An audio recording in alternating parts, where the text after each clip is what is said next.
What's up everybody, 49's Fine, back at you again today with another video, and today we're going to talk about why banks buy gold and maybe why you should too. First, let me preface this video by stating this is not financial advice in any way, shape, or form. This is for entertainment purposes only. None of this is real. This is all for a show. Alright, let's get into the video. So, American banks and world organizations, government bodies have been aggressively packing up on a lot of gold in the past couple of years.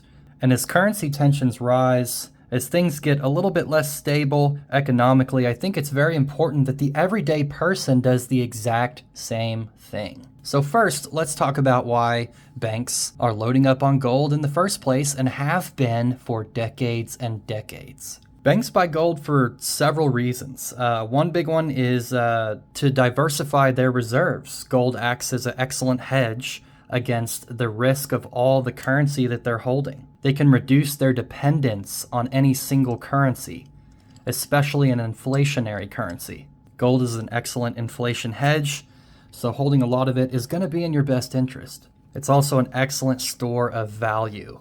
Now, gold backs might not be as good of a store of value as traditional gold coins are, but I think these are beautiful, so I got a couple of them.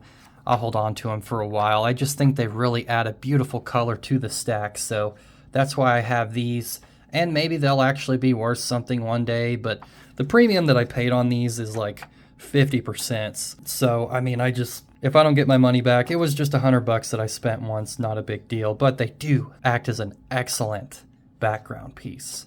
But yeah, gold's an excellent store of value. It appreciates over time. In fact, it appreciates faster than inflation has historically declined the value of the dollar. It's also a highly liquid asset. It can be easily sold in local and even global markets. It's moved around all the time, so it makes it a very, very quick and easy way to transfer wealth. And finally, it's excellent to hold something and own something that when everything else is going wrong, things are going bad economically, maybe on a small scale, local scale, or a huge macro scale across an entire government economy, it's great to hold something and own something that appreciates because everything else is going down. It's excellent to have something like that. And gold is exactly what that is. So when you really look at it, it's interesting how these institutions that have the most control over the market, over the value of the dollar, over how many dollars are printed, they have access to bailouts.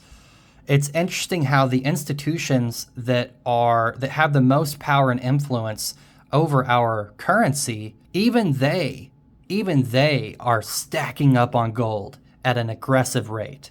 So when you bring that down to the individual level and you look at us, we don't have power over our government the way that we should. We don't have huge influence as the people. We the people unfortunately doesn't mean nearly as much as it used to.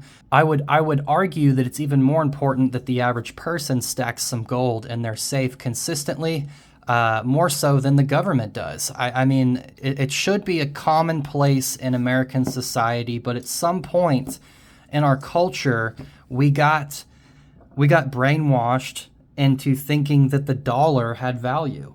The dollar doesn't have any value. All the dollar all the federal note is a unit of transaction. It's something to be used to transact. It's not an actual store of wealth on its own. And yet you look on TV, you look at, pop culture, everybody's stacking cash. They're stacking cash, but that's not what you need to be stacking. You need to be stacking things that are actual real value. You need to be stacking God's money. That's what silver is. That's what gold is. And so that's just my message today. If the most powerful institutions in the world that have the most influence over our markets and over our currencies, if even they are stacking up on gold to protect themselves, why isn't the average person? Nobody owns gold anymore. Nobody owns silver anymore. If you have 5 ounces of silver, even 1 ounce of silver, you have more silver than like 90% of the world, and that's a scary thing. So that was just my message today. It's not doom and gloom, it's just standard wealth preservation, you know. It's good to own these things. But anyways, guys, tell me what your thoughts are below. I love talking to you guys. Steady stacking. Please like, comment, subscribe, and peace.